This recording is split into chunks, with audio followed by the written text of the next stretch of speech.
마음 스토리입니다. 오늘도 수천 년을 이어져 내려온 이솝의 지혜가 담긴 10편의 우화를 들려드리겠습니다. 편안한 자세로 눈을 감고 이 고전 이야기들과 함께 평온한 밤을 맞이하시기 바랍니다. 그럼 이야기를 시작하겠습니다.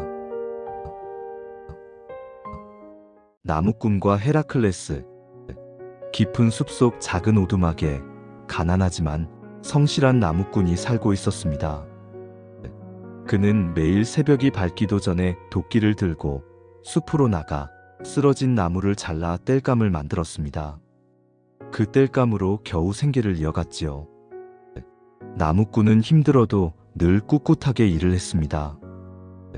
하지만 마음 한켠에는 언제나 작은 바람이 있었습니다. 누군가 나를 도와준다면 내 삶이 조금은 더 쉬워지지 않을까? 어느 여름날 땡볕 아래서 나무꾼은 무거운 나무짐을 지고 산길을 내려가고 있었습니다. 길은 좁고 미끄러웠으며 산빛 아래는 돌멩이가 굴러다녔습니다. 땀은 이마에서 줄줄 흘러내리고 숨은 거칠어졌습니다.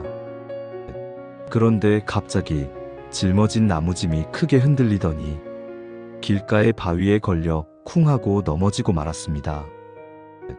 짐은 산길에 엎어져 버렸고 무겁게 묶은 밧줄이 돌에 걸려 꼼짝하지 않았습니다. 나무꾼은 숨을 몰아쉬며 땅에 주저앉았습니다. 아, 이 짐을 다시 일으켜 세울 힘이 없구나. 이대로라면 집에도 못 가고 가족들에게 땔감을 줄 수도 없겠어. 절망에 빠진 그는 하늘을 향해 두 손을 모으며 외쳤습니다. 오, 위대한 헤라클레스여. 제발 저를 도와주소서. 힘센 당신이 나타나 이 짐을 들어주신다면 저는 평생 감사하며 살겠습니다. 나무꾼은 간절히 외쳤지만 아무 일도 일어나지 않았습니다. 숲에는 매미 소리만 울려 퍼졌고 바람만 나뭇잎을 흔들 뿐이었습니다. 나무꾼은 점점 짜증이 났습니다. 왜 오시지 않는 거지? 이렇게 애타게 부르고 있는데 정말 신은 우리 같은 가난한 사람을 돕지 않는단 말인가? 그때였습니다. 숲속 어딘가에서 낮고도 힘찬 목소리가 울려 퍼졌습니다. 나무꾼아. 놀란 나무꾼이 고개를 들자 구름 사이에서 빛처럼 나타난 헤라클레스의 환영이 그의 앞에 서 있었습니다. 근육질의 당당한 모습, 강인한 눈빛, 나무꾼은 감격하여 무릎을 꿇었습니다. 위대한 헤라클레스여, 드디어 저의 기도를 들어주셨군요. 부디 제 짐을 들어주시고 저를 도와주소서. 그러나 헤라클레스는 눈썹을 찌푸리며 단호하게 말했습니다. 나무꾼아, 어찌하여 나를 부르기만 하고 스스로는 아무것도 하지 않으려 하느냐? 나무꾼은 당황했습니다.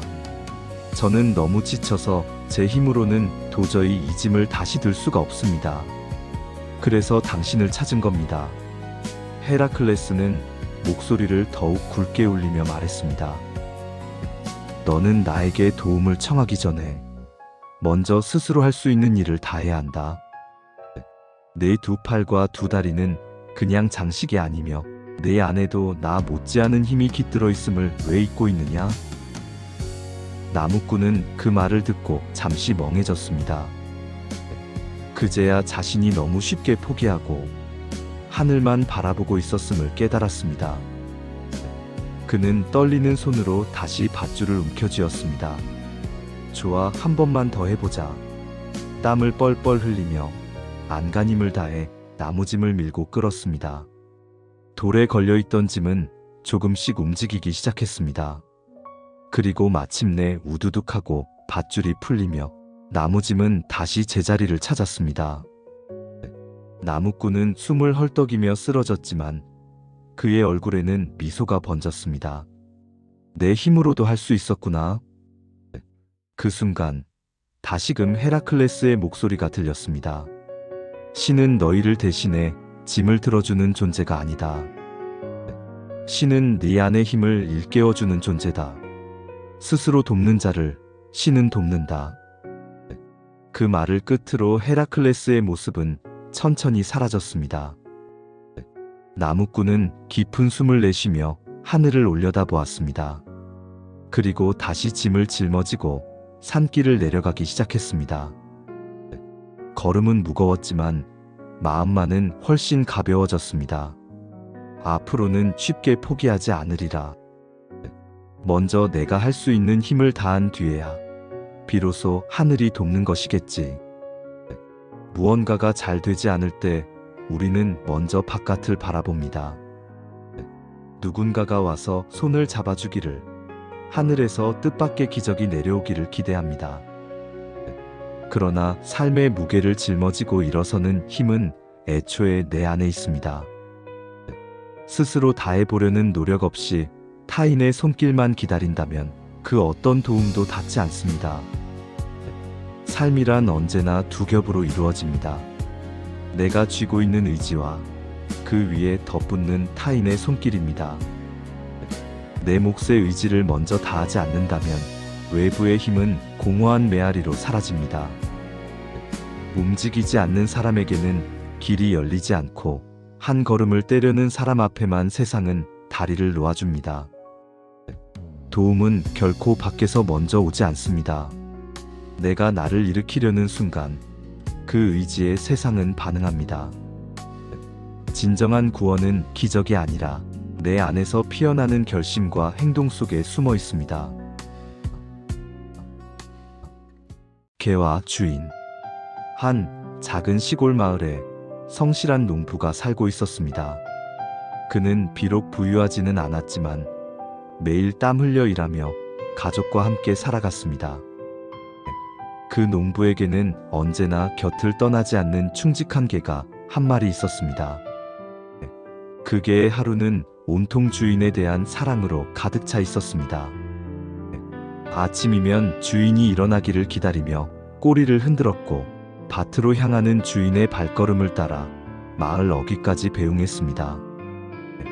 낮에는 마당을 지키며 주인이 무사히 돌아오기를 바라며 기다렸습니다. 그리고 밤이면 주인이 편히 쉴 수 있도록 스스로 잠을 포기한 채 집 주위를 돌았습니다. 낯선 발자국 소리가 들리면 귀를 바짝 세우고 낯선 그림자가 담장 너머로 스치기만 해도 온몸을 떨며 짖어올렸습니다. 어느 날 밤 달빛이 마당을 비추고 있을 때였습니다. 개는 담장 너머로 낯선 인기척을 느꼈습니다. 즉시 큰 소리로 짖어올리며 주인을 깨웠습니다. 놀란 농부는 불이 나게 마당으로 나와 담을 넘으려던 도둑을 쫓아냈습니다. 그러나 주인은 고마움보다 짜증을 먼저 표했습니다. 시끄럽게 짖어대서 잠을 설쳤잖아. 내일은 좀 조용히 해라.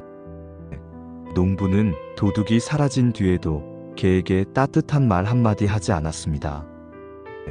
개는 빗자루에 쫓기듯 물러나면서도 눈빛은 여전히 주인만을 향했습니다. 나는 당신을 위해 짖은 건데 왜 나를 나무라는 거지? 서운함이 마음에 맺혔지만 개는 여전히 자리를 지켰습니다. 며칠 뒤 낮에 들판에서 일을 마치고 돌아온 농부는 지쳐 있었습니다. 개는 반갑게 달려가 꼬리를 세차게 흔들며 주인을 맞이했습니다. 그러나 농부는 피곤하다는 이유로 얼굴을 찌푸리며 말했습니다. 넌 왜 이렇게 성가시게 구는 거냐? 잠깐이라도 조용히 있을 수 없니? 개는 꼬리를 흔드는 속도를 줄이지 않았습니다. 그저 주인을 사랑하는 마음 하나로 가까이 다가갔지만 주인의 눈에는 성가신 짐승으로만 보였습니다. 개는 차츰 마음이 무거워졌습니다. 자신이 얼마나 주인을 위하고 있는지 그 마음이 전혀 닿지 않는 듯 했기 때문입니다. 그러던 어느 깊은 밤, 마을에 큰 도둑 무리가 몰려들었습니다. 그들은 조용히 담을 넘어 집으로 다가왔습니다. 개는 본능적으로 위기를 감지하고 이전보다 더 격렬하게 짖어올렸습니다. 온몸에 털이 곤두서고 발톱으로 땅을 긁으며 주인을 깨우려 했습니다. 하지만 주인은 잠결에 화를 내며 빗자루를 들고 마당으로 나왔습니다. 시끄럽다니까. 대체 언제까지 이럴 거냐? 그리고 개를 세차게 내리쳤습니다. 개는 몸을 움츠리며 쓰러졌습니다. 몸의 상처보다 마음의 상처를 더 깊이 입은 채 그 순간 도둑들이 집 안으로 침입했습니다.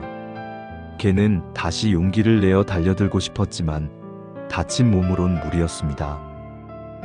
결국 농부는 재산을 잃고 두려움에 떨며 밤을 지새워야 했습니다. 이제서야 농부는 깨달았습니다. 늘 곁에서 짖어주던 소리가 단순한 소음이 아니었다는 사실을 말입니다. 그것은 자신을 향한 충직한 개의 사랑이자 보호였습니다. 그러나 그 깨달음은 너무 늦은 뒤에 찾아왔습니다. 농부는 상처 입은 개의 눈을 바라보며 깊이 후회했습니다. 내가 얼마나 어리석었던가. 네가 내게 얼마나 귀한 존재였는지 이제 알겠구나. 개는 상처 입은 몸을 이끌고 여전히 주인의 곁에 남아 있었습니다. 그의 충직함은 매를 맞아도 변하지 않았습니다. 우리는 종종 곁에서 우리를 위해 애써주는 존재를 쉽게 당연하게 여깁니다. 그들의 목소리와 행동이 때로는 귀찮고 불편하게 느껴질 수 있습니다. 진정한 충직함과 사랑은 언제나 화려한 모습으로 다가오지 않습니다. 때로는 소음처럼 들리고 때로는 성가신 간섭처럼 보이기도 합니다. 가까이 있는 존재의 가치를 깨닫지 못한 채 그것을 소음처럼 밀어내는 순간 우리는 가장 소중한 울타리를 스스로 허무는 셈이 됩니다. 삶에서 진짜 소중한 것은 멀리 있지 않습니다. 늘 곁에서 나를 지켜주는 작은 울음, 작은 손길, 작은 관심 속에 있습니다. 개와 주인의 이야기는 단순히 충직한 개의 헌신을 말하는 것이 아닙니다. 곁에 있는 존재의 가치를 쉽게 잊고 그 마음을 당연히 여기다가 뒤늦게 깨닫는 인간의 모습을 비추어 줍니다. 주인은 개가 시끄럽게 짖는다고 화를 냈지만 사실 그 짖음은 자신을 지키려는 충직한 외침이었습니다. 그 마음을 알아주지 못한 채 외면했을 때 주인은 결국 가장 소중한 보호를 잃어버렸습니다. 이 이야기는 부모와 자식의 관계에도 닮아 있습니다. 부모가 자식에게 쏟는 사랑 역시 늘 가까이에 있어 당연하게 느껴집니다. 우리는 하루에도 몇 번씩 부모의 마음을 외면합니다. 부모는 자식이 돌아서도 그 자리에 서 있습니다. 등을 보이며 멀어져도 마음의 문을 걸어 잠가도 언제나 곁에서 묵묵히 기다리고 있습니다. 개가 매를 맞아도 주인의 곁을 떠나지 않았듯 부모의 사랑도 때로는 서운함과 상처를 받으면서도 꺼지지 않습니다. 그러나 우리는 그 마음을 너무 늦게 깨닫습니다. 멀리 떠나와서야, 부모의 손길이 사라지고 나서야 그 사랑이 얼마나 깊고 크고 값진 것이었는지를 알게 됩니다. 독수리와 여우. 드넓은 숲 가장자리에 여우 한 마리가 살고 있었습니다. 여우는 굴을 파고 그 안에서 새끼들을 키우며 조용히 살아갔습니다. 그 굴 바로 위쪽 오래된 나무의 꼭대기에는 위험 있는 독수리가 둥지를 틀고 있었습니다. 하늘의 제왕이라 불리는 독수리와 숲속의 여우는 처음에는 서로를 경계했지만 곧 이웃으로서 평화롭게 지내기로 약속했습니다. 여우는 마음속으로 이렇게 생각했습니다. 저 높은 곳에 사는 독수리가 내 새끼들을 해치지 않고 나도 그의 새끼들을 건드리지 않는다면 우리는 좋은 이웃으로 지낼 수 있을 거야. 독수리 또한 같은 마음이었습니다. 땅 위의 여우는 나를 괴롭히지 않고 나는 그의 굴을 건드리지 않으면 된다. 이웃끼리 서로 평화롭게 지내는 것이 가장 현명하지.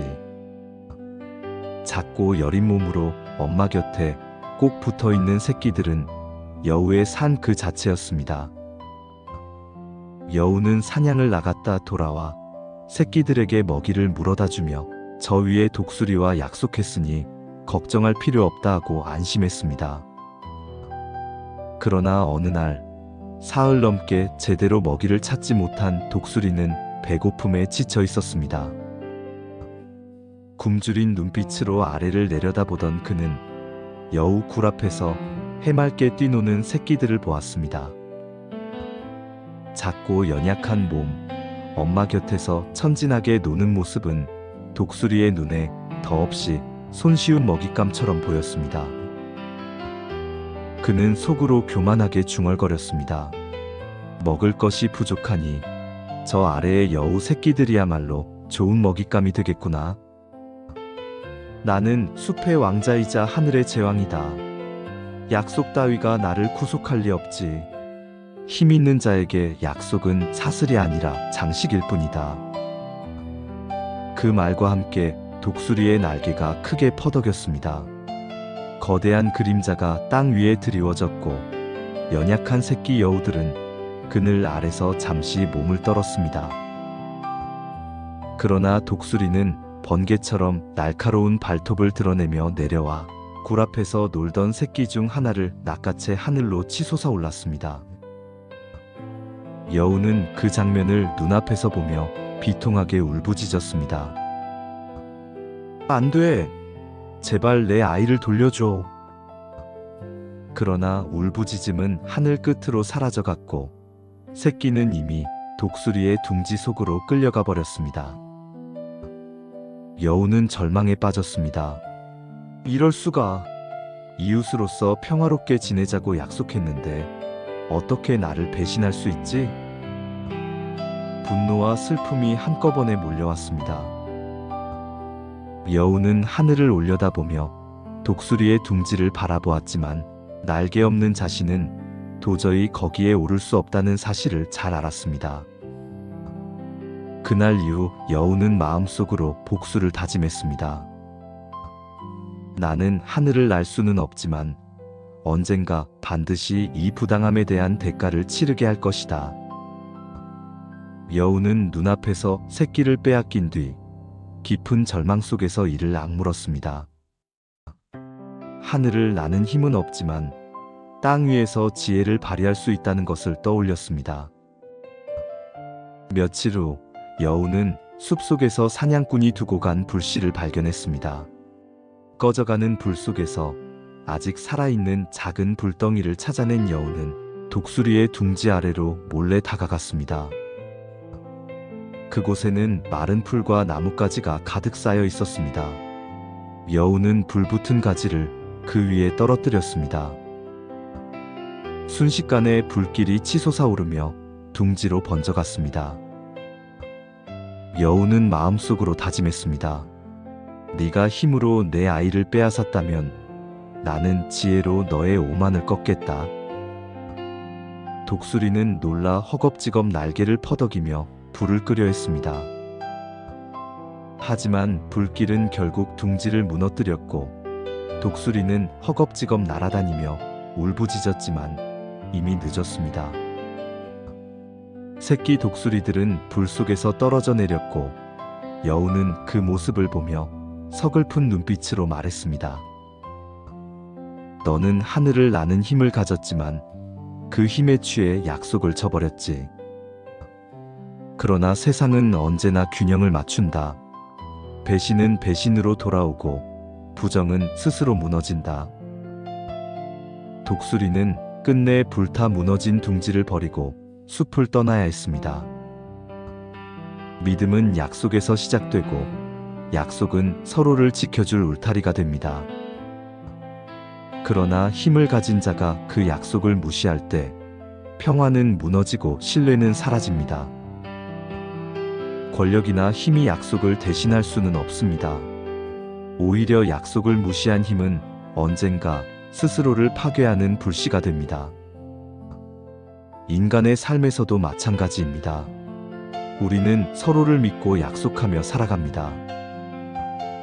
때로는 그 약속이 작은 말 한마디일 수 있고 사소한 다짐일 수도 있습니다. 그러나 그것을 지키는 마음이 곧 신뢰를 만들고 신뢰가 쌓여 관계를 지탱합니다. 순간의 이익을 위해 약속을 저버릴 때 당장은 이긴 듯 보일 수 있습니다. 하지만 그 선택은 결국 자신을 향해 돌아옵니다. 신뢰를 잃은 자는 언젠가 고립되고 배신으로 세운 힘은 불처럼 무너집니다. 삶에서 진정한 힘은 날개나 발톱 같은 외적인 무기가 아닙니다. 그것은 서로를 믿고 지켜내는 약속과 신뢰의 힘입니다. 약속을 저버리지 않는 자만이 끝내 무너지지 않고 흔들리지 않는 삶을 살아갑니다. 노새와 금. 어느 마을에 한 상인이 살고 있었습니다. 그는 먼 길을 떠날 때마다 충직한 노새를 데리고 다녔습니다. 노새는 힘은 세지만 다소 고집이 있고 마음이 쉽게 흔들리곤 했습니다. 어느 날 상인은 금화가 가득 담긴 자루를 노새의 등에 실었습니다. 무겁고 단단한 자루가 등에 얹히자 노새는 처음에는 힘겨워했지만 곧 마음속으로 다른 생각을 품었습니다. 이건 그냥 짐이 아니라 반짝이는 금이 들어있는 보물이구나. 나는 이제 보통 노새가 아니야. 금을 짊어진 특별한 노새야. 노새는 똑같이 걷고 있었지만 마음은 달라졌습니다. 스스로 더 귀한 존재가 된 듯 우쭐해졌고 걸음걸이마저 달라졌습니다. 길을 지날 때마다 다른 짐승들이 자기를 바라보는 듯 착각하며 고개를 높이 치켜들었습니다. 그러던 중 길가에서 마주친 다른 노새가 물었습니다. 등에 무거운 짐을 진 것 같구나. 많이 힘들지 않니? 노새는 거만하게 웃으며 대답했습니다. 너 같은 평범한 노새와 나를 비교하지 마. 내 등에 실린 건 흔한 곡식이나 짐짝이 아니야. 나는 금을 나르는 특별한 존재란 말이지. 다른 노새는 고개를 갸웃하며 조용히 말했습니다. 짐이 무엇이든 결국 너는 주인의 노새일 뿐이야. 스스로 특별하다고 여긴다면 언젠가 그 교만이 너를 무너뜨릴 수도 있지. 하지만 노새는 그 말을 비웃으며 귀담아 듣지 않았습니다. 길은 점점 험해졌습니다. 좁은 산길을 오르내리며 노새는 점점 지쳐갔지만 자존심 때문에 힘들다는 내색을 하지 않았습니다. 나는 금을 나르는 존재야. 결코 약한 모습을 보여서는 안 돼. 그런데 어느 순간 노새가 발을 헛디디며 크게 흔들렸습니다. 그 틈을 놓치지 않고 숲속에 숨어있던 도둑 무리가 튀어나왔습니다. 그들은 금이 가득한 자루를 발견하자 눈을 번뜩이며 노새와 상인을 덮쳤습니다. 상인은 혼비백산하여 도망쳤고 노새는 등에 진 금 때문에 도망치지도 못했습니다. 결국 도둑들은 노새의 짐을 빼앗아 달아나 버렸습니다. 금이 사라지고 난 뒤 노새는 무거운 짐에서 해방되었지만 마음은 더 무거워졌습니다. 금이 있을 땐 내가 특별한 존재라고 믿었는데 지금은 텅 빈 노새일 뿐이구나. 짐이 나를 특별하게 만든 게 아니었어. 나는 언제나 그냥 노새였을 뿐이야. 노새는 고개를 떨구며 한참 동안 서 있었습니다. 자신이 교만하게 뽐내던 순간들이 떠올랐고 이제는 그 모든 것이 부끄럽게만 느껴졌습니다. 사람은 종종 자신이 가진 지위나 재산 혹은 맡겨진 역할 때문에 스스로 특별하다고 믿습니다. 높은 자리에 오르면 자신이 더 큰 사람이 된 것처럼 느끼고 많은 돈을 손에 쥐면 그 돈이 곧 자신의 가치라고 착각합니다. 또 때로는 우연히 맡게 된 권력이나 남이 맡겨준 책임조차도 마치 본래부터 자신이 뛰어나서 얻은 것처럼 여기기도 합니다. 그러나 그런 것들은 어디까지나 외부에서 덧붙여진 무게일 뿐입니다. 그 무게가 있을 때는 남들이 존중하고 부러워하지만 그것이 사라지는 순간 우리는 본래의 모습으로 돌아가게 됩니다. 그때 비로소 알게 됩니다. 내가 특별하다고 믿었던 것은 사실 내 안의 본질이 아니라 잠시 등에 얹혀있던 짐 때문이었구나. 진짜 특별함은 금자루 같은 재물이 아니라 그것을 지켜내는 태도에 있습니다. 재물을 가졌을 때 교만하지 않고 권력을 쥐었을 때 남을 억누르지 않으며 지위가 사라져도 여전히 겸손하게 빛나는 사람이 진정 특별한 사람입니다. 짐이 사라지면 남는 것은 오직 본래의 나 자신뿐입니다. 교만은 언제나 외부의 장식에서 시작됩니다. 소유한 것이 많을수록 더 높아진 듯 느끼지만 그것이 사라지는 순간 우리는 스스로의 본질과 마주하게 됩니다. 그때 비로소 깨닫습니다. 나를 특별하게 만드는 것은 짐이 아니라 나의 마음가짐과 태도라는 것을 말입니다. 진정한 가치는 외부의 무게가 아니라 그 무게를 어떻게 이겨내고 어떤 마음으로 살아가는가에 있습니다. 겉으로 짊어진 금자루가 아니라 내면에 품은 겸손과 성실이야말로 삶을 빛나게 합니다. 올빼미와 새들. 울창한 숲속에는 수많은 새들이 함께 어울려 살고 있었습니다. 작은 참새부터 큰 까마귀까지 나무마다 둥지가 가득했고 아침이면 지저귀는 소리로 숲이 가득 찼습니다. 그 숲에는 지혜롭다고 소문난 올빼미 한 마리가 있었습니다. 올빼미는 낮에는 조용히 나무 구멍에 숨어 자고 밤이 되면 눈을 번쩍 뜨고 숲을 지켜보았습니다. 어둠 속에서 세상의 움직임을 꿰뚫어보는 올빼미는 다른 새들과 달리 언제나 조용히 사색하며 숲의 미래를 내다보려 했습니다. 어느 날 올빼미는 깊은 생각 끝에 나무 꼭대기에 올라가 숲의 새들에게 말했습니다. 친구들아, 들어라. 멀지 않은 날 이 숲에 무서운 적이 나타날 것이다. 그들은 우리 날개를 꺾고 우리 알을 빼앗고 새끼들까지 잡아갈 것이다. 그들이 오기 전에 우리는 힘을 합쳐야 한다. 그러나 새들은 서로를 바라보며 깔깔 웃었습니다. 또 시작이군.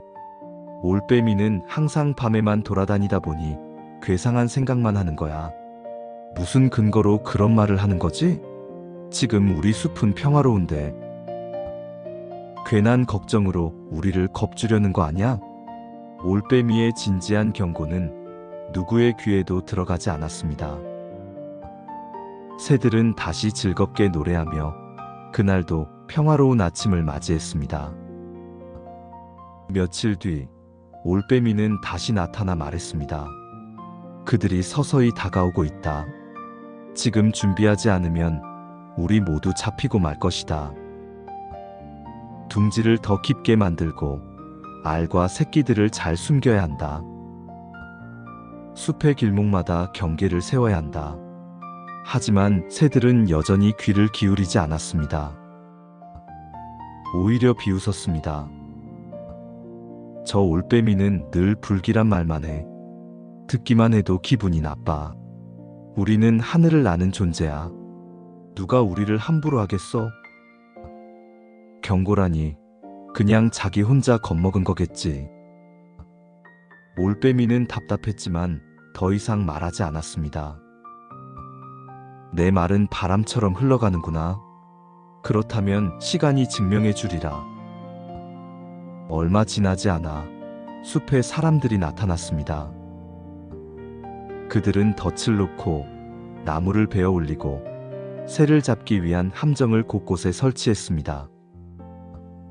노래하던 새들은 덫에 걸려 날개를 다쳤고 둥지는 무너져 알이 땅에 떨어졌습니다. 숲은 곧 울음과 비명으로 가득 찼습니다. 그제야 새들은 후회했습니다. 아, 올빼미가 이미 경고했는데 우리는 귀담아 듣지 않았구나. 많은 새들이 잡혀가고 숲의 평화는 깨져버렸습니다. 어두운 숲속에서 올빼미는 눈을 감고 조용히 속삭였습니다. 귀 기울이지 않는 충고는 바람에 흩날리는 메아리일 뿐. 그러나 그 메아리가 현실이 되면 남는 것은 후회뿐이다. 나를 위한 말이 아무리 가까이서 크게 울려 퍼져도 듣는 이가 마음을 닫고 있다면 그 소리는 금세 사라지고 맙니다. 충고는 본래 우리의 잘못을 찌르기 때문에 불편하게 다가옵니다. 그래서 우리는 본능적으로 외면하고 듣기 좋은 말만 곁에 두려 합니다. 하지만 인생에서 가장 귀한 말은 언제나 불편한 모습으로 찾아옵니다. 오늘은 성가신 간섭처럼 들리고 어쩌면 괜한 불길한 예감처럼 느껴지지만 시간이 흐르면 그것이 나를 지켜주려는 진심이었다는 사실을 깨닫게 됩니다. 사람은 누구나 지나간 뒤에야 후회를 합니다. 그때는 사소해 보였던 말이 지금 돌아보면 나를 지켜줄 소중한 충고였음을 깨닫습니다. 그 순간 조금만 귀를 열고 조금만 마음을 낮추어 들었더라면 지금의 아픔은 겪지 않았을지도 모릅니다. 충고를 흘려보낸다는 것은 단순히 말을 무시하는 것이 아닙니다. 미래를 지켜낼 기회를 스스로 놓쳐버리는 것입니다. 우리가 겪는 많은 고통은 피할 수 없는 운명이 아니라 듣지 않았던 조언의 대가일 때가 많습니다. 오늘 듣기 싫어 외면한 말이 내일의 눈물이 될 수 있습니다. 그러니 귀찮고 불편하더라도 한 번 더 귀 기울여야 합니다. 그 속에 나를 아끼는 진심이 담겨 있을 수 있고 그 진심이 내 삶을 지켜주는 힘이 될 수 있기 때문입니다. 늑대와 양치기개. 초록빛 들판에 양떼를 기르는 한 양치기가 살고 있었습니다. 양들은 평화롭게 풀을 뜯었고 그 곁에는 언제나 믿음직한 양치기개가 함께 있었습니다. 양치기개는 날카로운 이빨과 민첩한 몸으로 무리를 지켜주었고 양들은 그 덕분에 안심하며 초원에서 뛰놀 수 있었습니다. 그런데 숲속에는 언제나 늑대가 숨어 있었습니다. 굶주린 눈빛으로 양떼를 바라보며 어떻게 하면 그들을 잡아먹을 수 있을지 틈을 노리고 있었지요. 그러나 양치기개가 있는 한 늑대는 감히 가까이 오지 못했습니다. 어느 날 늑대는 생각했습니다. 힘으로는 도저히 저 개를 이길 수 없어. 그렇다면 다른 방법을 써야겠지. 만약 내가 개와 친구가 된다면 양떼를 마음대로 차지할 수 있지 않겠는가? 늑대는 교활한 미소를 지으며 슬그머니 개에게 다가갔습니다. 그리고 부드러운 목소리로 말했습니다. 안녕, 충직한 개여. 너는 늘 양치기를 위해 고생이 많구나. 밤낮으로 양들을 지키느라 지쳤을 텐데 왜 그렇게 헌신하는 거야? 결국 네 몫은 뼈다귀 몇 개와 거친 빵 조각뿐 아닌가? 양치기개는 잠시 늑대의 말에 귀를 기울였습니다. 사실 그는 오랫동안 힘든 일을 해왔습니다. 양들을 지키느라 언제나 긴장했고 주인의 명령에 따라야 했습니다. 그러나 마음 깊은 곳에서는 늘 이런 생각을 하곤 했습니다. 내 삶이 너무 고된 건 아닐까? 나는 왜 늘 명령만 따르며 살아야 하는 걸까?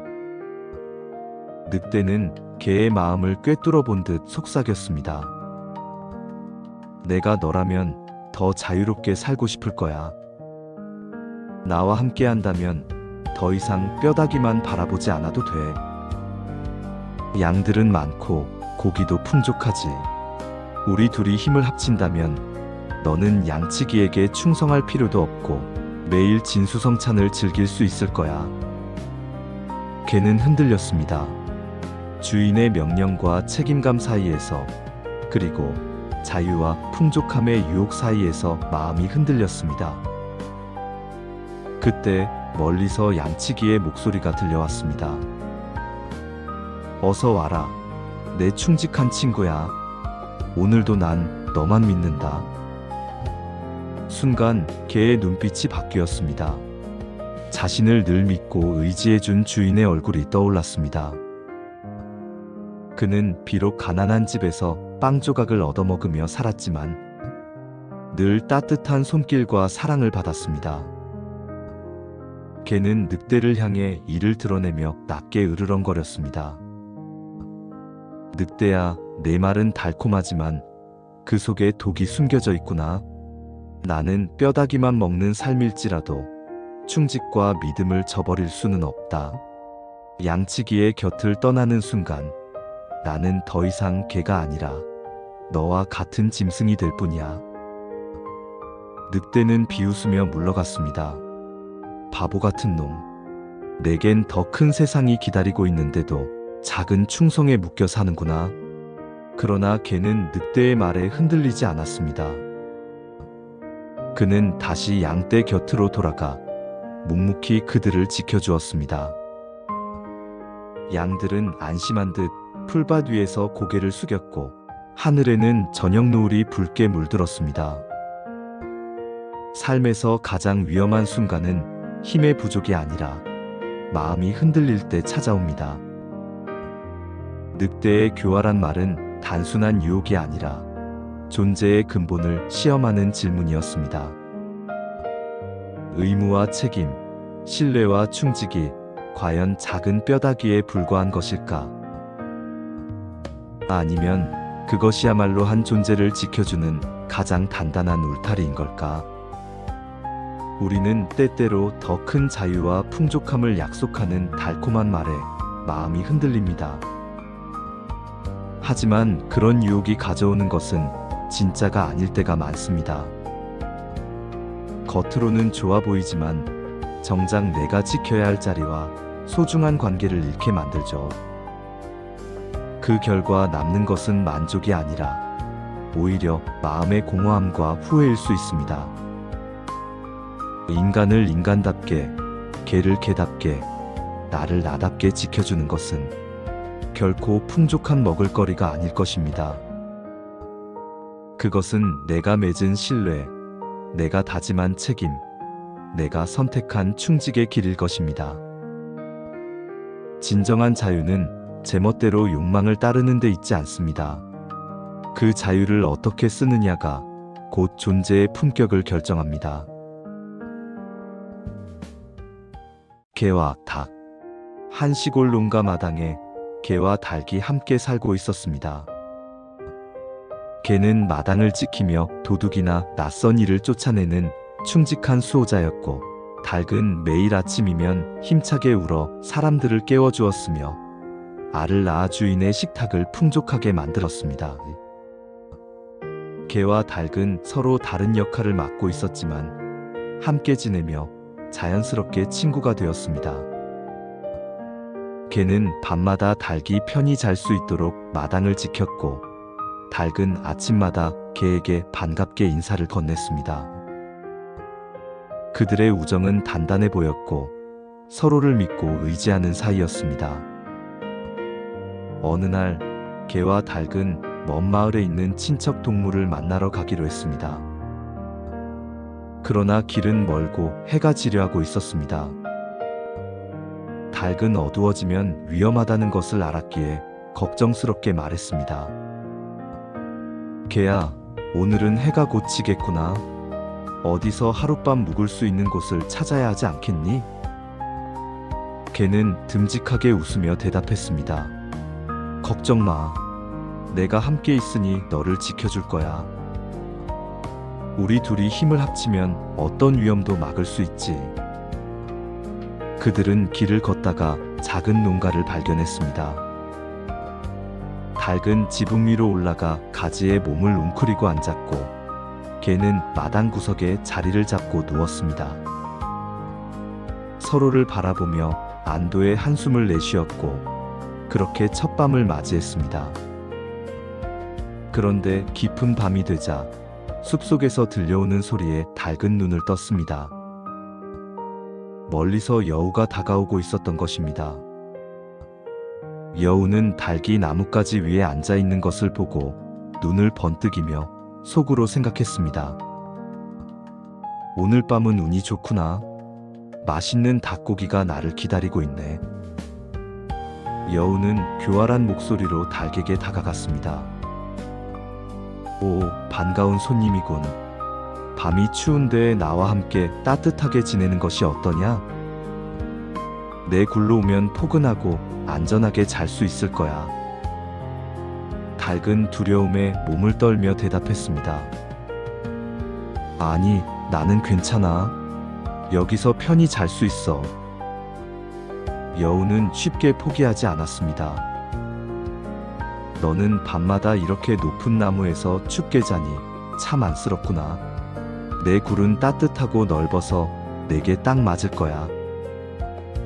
닭은 위기임을 깨닫고 재빠르게 꾀를 냈습니다.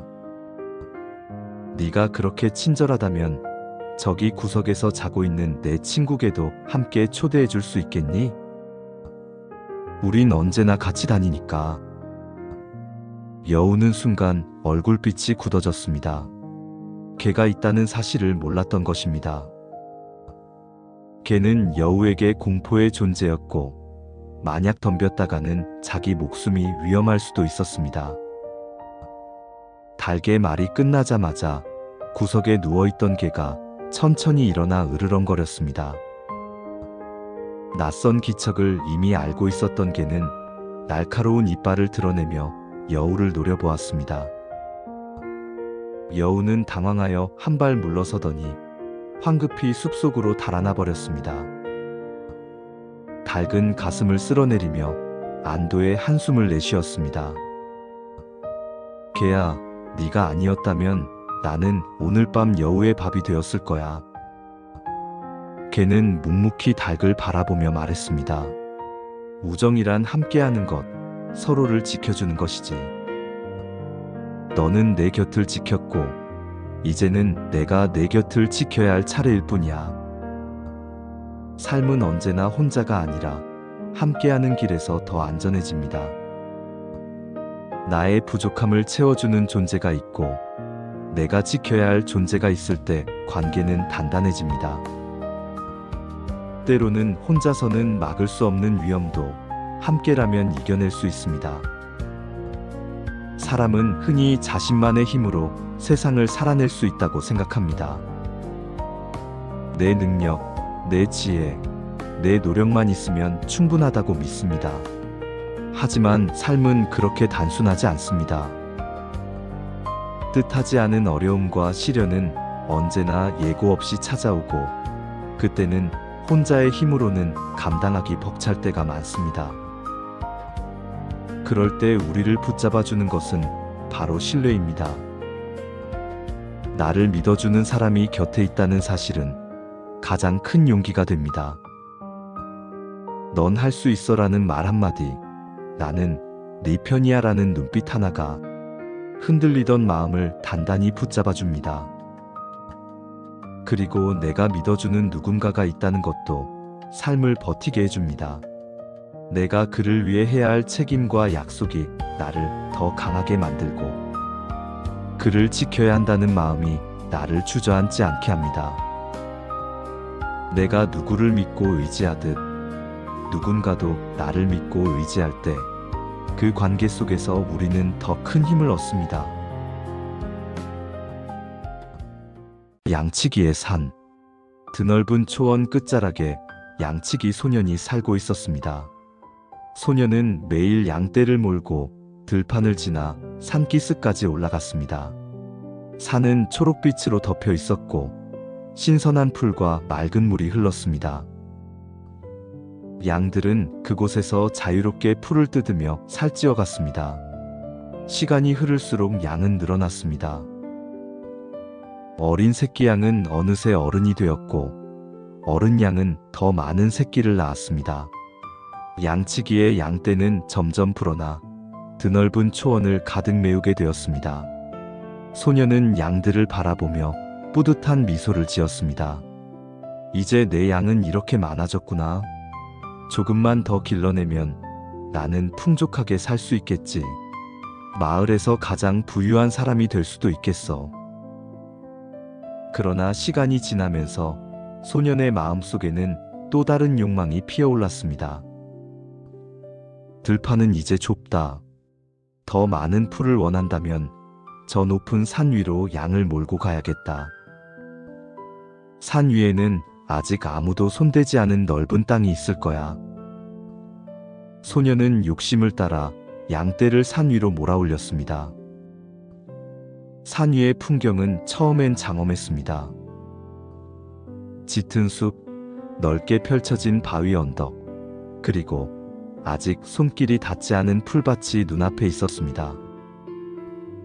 소년은 양떼가 마음껏 풀을 뜯는 모습을 상상하며 기대했습니다. 하지만 현실은 달랐습니다. 산 위의 풀은 초원만큼 싱싱하지 않았습니다. 땅은 험하고 바위가 많아 양들이 편히 다니기 힘들었습니다. 맑아 보이던 물줄기에는 독초가 섞여 있었고 때때로 맹수들이 나타나 양들을 위협했습니다. 양들은 점점 지쳐갔습니다. 배를 채우지 못해 힘을 잃고 낯선 환경에 두려워 떨었습니다. 소년이 바라던 풍족한 삶은 오히려 양떼의 고통으로 바뀌었습니다. 결국 소년은 깨달았습니다. 나는 이미 충분히 많은 것을 가지고 있었는데 더 가지려는 욕심이 나를 이곳으로 이끌었구나. 그 욕심 때문에 양떼는 위험에 빠지고 나는 평화를 잃어버렸어. 소년은 서둘러 양들을 몰아 다시 초원으로 내려왔습니다. 양들이 다시 부드러운 풀밭 위에 서자 비로소 안도의 한숨을 내쉴 수 있었습니다. 그날 이후 소년은 더 이상 욕심을 따라 산으로 향하지 않았습니다. 그는 자신이 가진 것의 소중함을 알고 만족하며 살기로 마음을 다잡았습니다. 인간의 마음은 언제나 더 높은 산을 바라봅니다. 이미 충분히 많은 것을 가지고 있어도 더 멀리, 더 크게, 더 풍족하게 가지려는 욕망이 우리를 이끕니다. 그러나 그 욕망은 종종 평화로움을 앗아가고 이미 누리고 있던 안정을 무너뜨립니다. 진정한 풍요는 더 많은 것을 차지하는 데서 오지 않습니다. 내가 가진 것을 알아보고 그것에 만족할 때 비로소 평화가 찾아옵니다. 눈앞에 초원을 버리고 산을 향해 달려갈 때 우리는 더 나은 삶을 얻는 것이 아니라 오히려 더 큰 불안과 위험 속으로 자신을 몰아넣게 됩니다. 삶의 지혜는 멀리 있는 산을 차지하려는 데 있지 않습니다. 지금 내 곁에 있는 초원의 풀, 내 손 안에 따뜻한 삶을 소중히 여기는 데 있습니다. 만족을 아는 마음이야말로 욕망보다 강한 힘을 가지며 그것이 우리를 지켜줍니다. 개와 여우. 푸른 바닷가 근처에 한 마리의 개가 살고 있었습니다. 개는 하루 종일 모래사장에서 느릿느릿 기어다니며 파도를 피하고 조개 껍질 사이에서 먹이를 찾으며 살아갔습니다. 겉모습은 단단한 껍질에 둘러싸여 있었지만 속은 섬세하고 늘 조심스러웠습니다. 개는 언제나 바닷가를 벗어나지 않았습니다. 나는 바다와 모래가 있어야만 살 수 있어. 내 껍질은 단단해도 몸은 여리고 빠른 발도 없으니 이곳이 가장 안전한 거야. 그러나 시간이 흐를수록 개의 마음속에는 다른 세상에 대한 호기심이 자라나기 시작했습니다. 저 숲속에는 어떤 풍경이 펼쳐져 있을까? 바다와 다른 먹이, 바다와 다른 친구들이 있을지도 몰라. 호기심은 점점 커져 마침내 개는 바닷가를 벗어나 숲으로 향했습니다. 숲속은 바닷가와 전혀 달랐습니다. 나무가 우거져 있고 풀잎 사이에는 알 수 없는 새들의 노랫소리가 들렸습니다. 개는 두근거리는 마음으로 작은 풀숲 사이를 기어다니며 말했습니다. 아, 정말 새로워. 바다에서는 볼 수 없던 세상이 이렇게 펼쳐져 있구나. 하지만 숲에는 개가 알지 못하는 위험이 도사리고 있었습니다. 바로 교활한 여우였습니다. 여우는 날렵한 몸과 예리한 눈을 가진 숲의 사냥꾼이었습니다. 그날도 먹잇감을 찾으며 숲을 배회하던 여우는 풀 사이에서 낯선 움직임을 발견했습니다. 어라? 저건 뭐지? 낯설게 생긴 동물이잖아. 땅바닥을 느릿느릿 기어다니는 걸 보니 나에게는 아주 쉬운 먹잇감이겠는걸. 여우는 조용히 다가가 부드러운 목소리로 개에게 말을 걸었습니다. 안녕, 낯선 친구야. 넌 어디서 온 거니? 이 숲에서 본 적이 없는 모습인데? 개는 조금 긴장했지만 솔직하게 대답했습니다. 나는 바닷가에서 살던 개야. 늘 같은 풍경과 같은 생활이 지루해서 새로운 세상을 보고 싶어 숲으로 와봤어. 여우는 슬며시 웃음을 지으며 고개를 끄덕였습니다. 아, 그렇구나. 용감한 선택이네. 하지만 이 숲은 위험이 가득한 곳이야. 너처럼 느릿느릿한 몸으로는 살아남기 힘들 텐데. 개는 순간 두려움을 느꼈습니다. 정말 내가 잘못한 걸까? 그래도 새로운 세상을 보고 싶었는데. 그러나 이미 늦었습니다. 여우는 이내 예리한 발톱을 뻗어 개를 붙잡았습니다. 안타깝지만 넌 이 숲에서 오래 버틸 수 없어. 그리고 지금부터 넌 내 먹잇감이 될 뿐이야. 개는 허우적거리며 말했습니다. 아, 바닷가를 떠나지 말았어야 했는데. 내가 있어야 할 곳은 모래사장과 파도 곁이었는데. 결국 개는 여우의 발톱에서 벗어나지 못했습니다. 안전한 자리를 떠나 새로운 세계를 탐험하고 싶은 욕망은 누구에게나 있습니다. 그러나 모든 호기심이 성장을 주는 것은 아닙니다. 자신의 본성을 잊고 스스로 지켜야 할 자리를 버린 선택은 때로 절망으로 이어질 수도 있습니다. 개가 숲으로 들어간 것은 단순한 모험심이 아니라 자신의 한계를 무시한 욕심이었습니다. 세상은 언제나 기회와 위험이 공존하며 제자리를 벗어난 존재는 그 위험 앞에서 무방비가 됩니다. 삶에서 진정한 지혜란 멀리 보이는 미지의 세계만을 좇는 것이 아닙니다. 내가 살아야 할 자리, 나를 지켜주는 환경, 내 본성의 뿌리를 인식하는 것입니다. 그 자리에서 다하지 못한 노력이 있다면 먼저 그것을 충실히 채우는 것이 성장이자 안전입니다. 호기심은 삶을 넓히지만 무모한 욕망은 삶을 잃게 합니다. 황소개구리와 사자. 울창한 숲의 가장자리에 깊은 연못이 하나 있었습니다. 그곳에는 힘찬 울음소리를 자랑하는 황소개구리가 살고 있었습니다. 그는 늘 연못 위에 떠있는 연잎 위에서 목청껏 울어대곤 했습니다. 개골, 개골, 내 울음소리는 숲에서 가장 크고 위대하지. 그 울음은 낮에도 멈추지 않았고 밤이면 숲속 깊숙한 곳까지 퍼져나갔습니다. 작은 동물들은 그 소리에 놀라 잠을 이루지 못했습니다. 토끼는 밤마다 귀를 잔뜩 세운 채 두리번거렸고 고슴도치는 아이들을 달래느라 분주했습니다. 숲속 나무 위의 작은 새들은 둥지 속에서 몸을 웅크리며 불안하게 날개를 떨었습니다. 심지어 멀리서 쉬던 사슴들조차 귀를 쫑긋 세우며 고개를 흔들었습니다. 도대체 저 소라는 언제 끝나는 거지? 이 숲이 원래 이렇게 시끄럽던가? 연못은 더 이상 고요한 쉼터가 아니었습니다. 황소개구리의 목청은 숲 전체를 지배하는 소음이 되었고 주변의 작은 생명들은 지친 눈빛으로 서로를 바라볼 뿐이었습니다. 그러던 어느 날 숲의 왕 사자가 연못가를 지나다가 그 소리를 들었습니다. 낯선 우렁찬 울음이 숲속을 울리자 사자는 눈살을 찌푸리며 중얼거렸습니다. 도대체 어떤 놈이 이렇게 소란을 떠는 거지?